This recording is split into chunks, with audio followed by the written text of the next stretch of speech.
بسم اللہ الرحمن الرحیم۔ شروع اللہ کے نام سے جو بڑا مہربان نہایت رحم کرنے والا ہے۔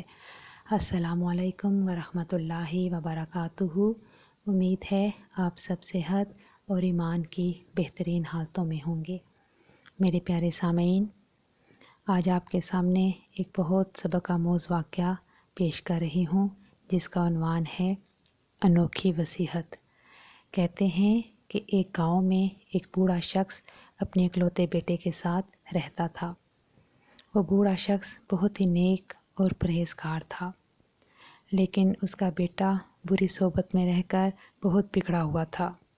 جائز ناجائز طریقے سے دولت کمانے کی دھن اس کے بیٹے کے سر پہ سوار تھی۔ بوڑھا آدمی اپنے بیٹے کو دیکھتا تو بہت کڑتا۔ اس نے متعدد بار اسے سمجھانے کی کوشش کی مگر کوئی فائدہ نہ ہوا۔ ایک دن ایسا ہوا کہ بوڑھے شخص نے اپنے 2 پھٹے ہوئے موزے اپنے بیٹے کو دیتے ہوئے کہا کہ مجھے دفنانے سے پہلے میرے پاؤں میں یہ پھٹے ہوئے موزے پہنا دینا۔ بیٹے نے حیران ہو کر چپ چاپ وہ موزے لے لیے۔ کچھ دنوں بعد اس شخص کا انتقال ہو گیا۔ اس آدمی کو غسل دینے کے بعد بیٹا وہ پھٹے ہوئے موزے لے آیا اور کہا کہ میرے باپ کی یہ خواہش تھی کہ مرنے کے بعد اسے یہ موزے پہنا دیے جائیں اور اسے یہ موزے پہنا کر ہی قبر میں اتارا جائے۔ لوگوں نے جب یہ دیکھا تو کہا کہ یہ بات صحیح نہیں، کیونکہ مردے کو کفن کے علاوہ کوئی اور کپڑا نہیں پہنا سکتے، لیکن اس کا بیٹا نہ مانا۔ یہ بات آگ کی طرح پھیل گئی اور مختلف علاقوں کے علماء اکٹھے ہو گئے۔ اس مسئلے کو حل کرنے کی کوشش کرنے لگے، لیکن بیٹا اپنی ہی بات پر اڑا رہا۔ کافی دیر کے بعد ایک اور آدمی اس بیٹے کے پاس آیا اور کہا کہ تمہارے باپ نے مجھے یہ خط دیا تھا اور کہا تھا کہ میرے مرنے کے بعد جب بہت پریشانی بن جائے تب یہ خط میرے بیٹے کو دے دینا۔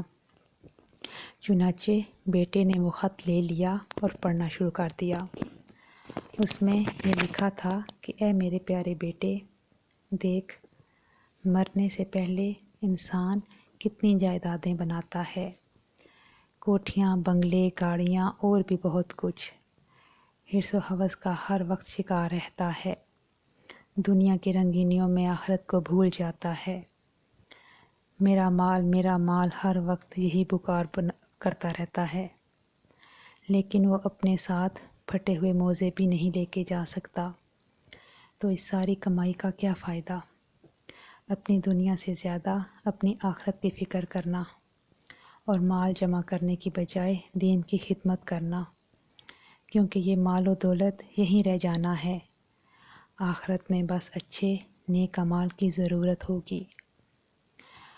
اللہ رب العزت ہمیں دین اور دنیا کی تمام آسانیاں، کامیابیاں اور خوشیاں عطا فرمائے، اور آخرت میں اپنے ساتھ لے کے جانے کے لیے نیکیاں گٹھی کرنے کی بھی توفیق عطا فرمائے۔